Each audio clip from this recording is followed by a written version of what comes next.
Boa tarde, pessoal, beleza? Então, como eu tinha prometido para vocês aí, eu vou tentar da melhor forma possível, mais sucinta e rápida aí, e tentar explicar um pouquinho aí a localização das lesões medulares, tá ok?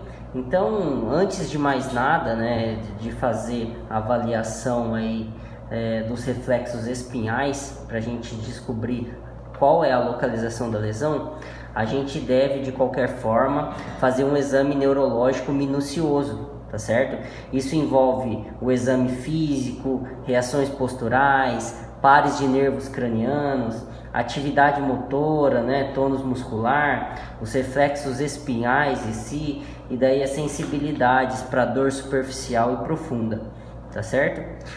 Falando aí já em termos de localização mesmo da lesão, então vamos falar a partir da medula espinhal, tá? A medula espinhal, ela faz parte do sistema nervoso central. Ela é dividida em 4 segmentos, tá certo? Como demonstrado nessa figura aí, nós temos 4 segmentos.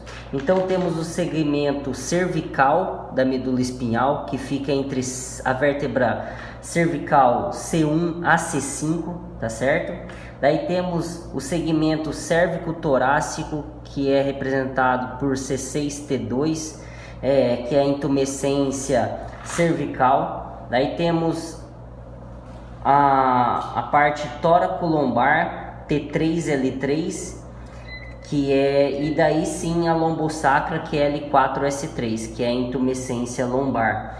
Só lembrando que nos cães a medula espinhal termina aproximadamente entre a 5ª e 6ª vértebra lombar, e nos gatos entre a 6ª e a 7ª vértebra lombar. Isso normalmente, né? Porque os cães de grande porte pode terminar um pouquinho antes. E lógico que tem algumas raças também que têm suas predisposições, como por exemplo o Bulldog francês. Só depois dessas últimas vértebras aí lombares aí, a gente tem daí os feixes, né, as raízes nervosas, que daí no caso forma a cauda equina.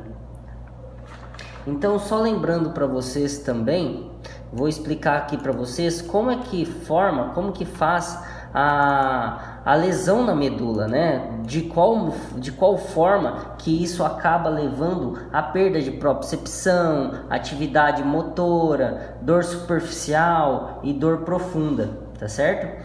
Vou mostrar aqui para vocês. A propriocepção é o primeiro sintoma, é o primeiro sinal que a gente perde quando a gente tem uma lesão na medula. Então, os feixes nervosos, das fibras nervosas da propriocepção, ficam na camada mais superficial da medula, tá certo?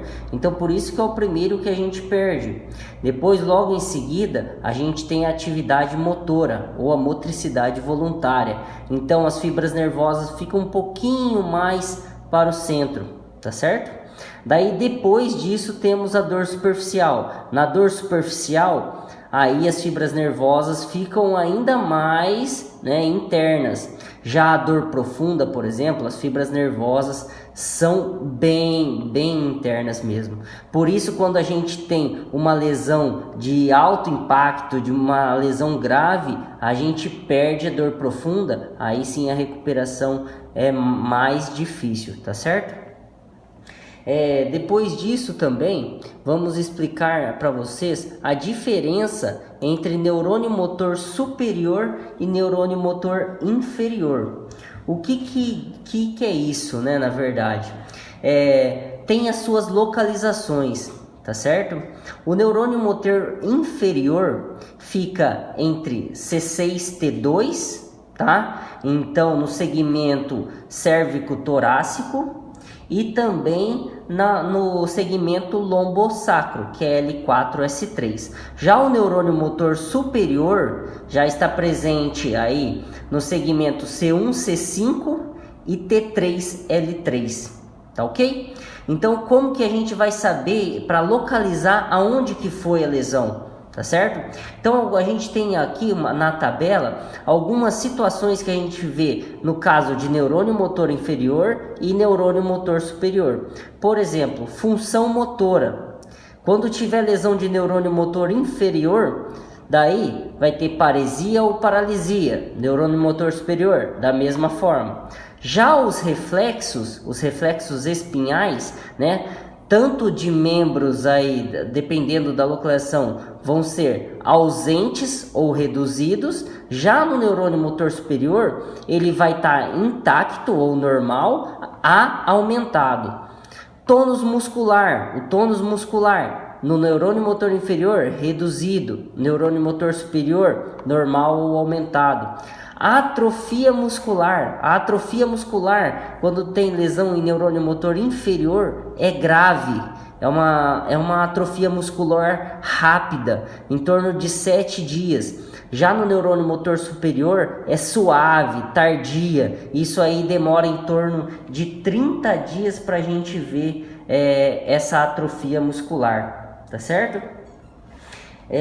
Já no exame em si, né, o exame que normalmente eu faço aqui na clínica, né, eu começo sempre dos menos dolorosos para os mais dolorosos.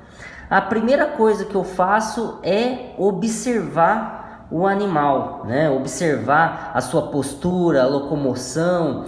Coloquem o animal aí para caminhar, né? Para a gente ver se tem ataxia. A ataxia é o primeiro e o mais importante sinal, né, de lesão na medula espinhal. Só lembrando que a ataxia é aquele movimento incoordenado, né, que pode ser tanto em membros torácicos, pélvicos ou em ambos, tá certo?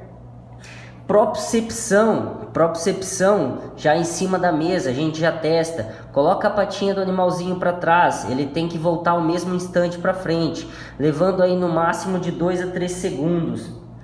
Tônus muscular e reflexos espinhais, né? Aí a gente eu gosto de fazer já esses exames já com o animal em decúbito lateral, né? Faço de um lado, depois faço do outro.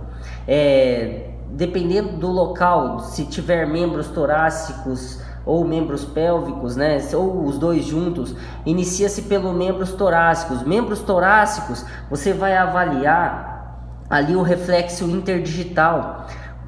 Dá uma pinçada entre os dedinhos dele lá para ver se ele faz toda a movimentação de puxada, de flexão da pata. Não somente o arco reflexo, só lembrando que o arco reflexo não faz parte da medula espinhal. Então por isso que quando a gente palpa ou pinça ali interdigital deles, não é só a puxada, isso pode ser um arco reflexo, tá certo?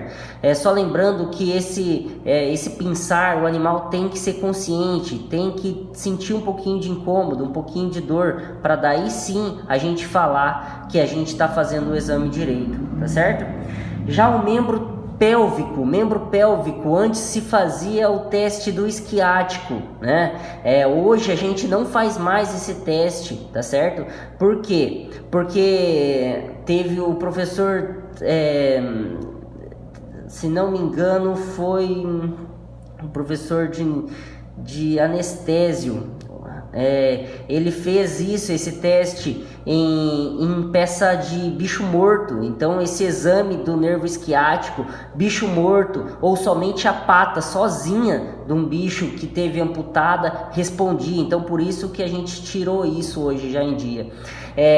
A gente faz principalmente ali no membro pélvico o reflexo patelar, né? Que a gente testa o nervo femoral. O nervo femoral ele emerge ali de L4 até L6, tá certo?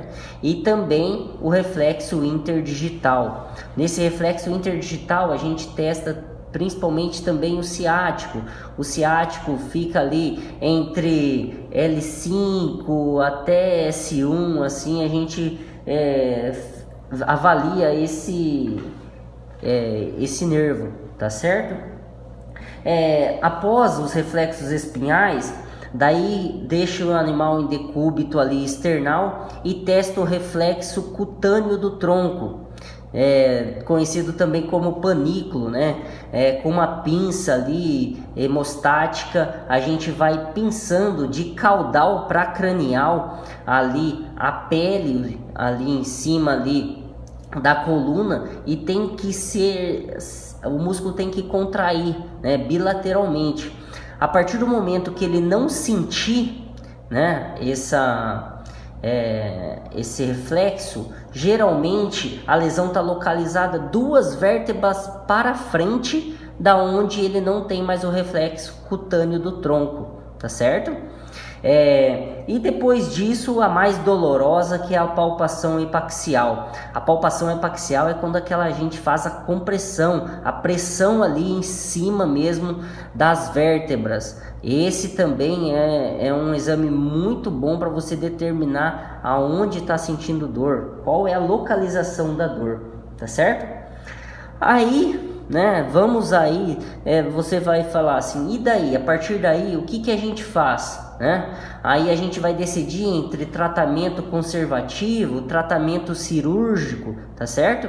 Daí nós temos os graus para determinar se é cirúrgico, conservativo e qual que é o prognóstico para esse animal. Geralmente, o grau 1 é somente dor. Grau 2, ataxia, incoordenação dos movimentos. Grau 3, paraplegia, tá? Grau 4, paraplegia com incontinência urinária. Grau 5, paraplegia com perda de dor profunda, tá certo? Então, quando a gente perde dor profunda, isso que a gente chama de grau 5. Isso aqui é muito difícil de se recuperar. Muito difícil, tá? Só lembrando que grau 5, né, após 48 horas, por exemplo, de uma extrusão de disco, de uma protrusão de disco, as chances de recuperação diminuem muito, aproximadamente aí, após essas 48 horas, em torno de 30, 40%, né? Agora, já em traumas automobilísticos, queda, contusão, concussão, né? Se a gente tem perda de dor profunda em 48 horas após o trauma, muito difícil, é praticamente zero da gente recuperar. Por quê? Porque o trauma é mais agudo, é mais forte, é mais impacto, né? Gera ali uma força muito grande na medula espinhal, tá certo?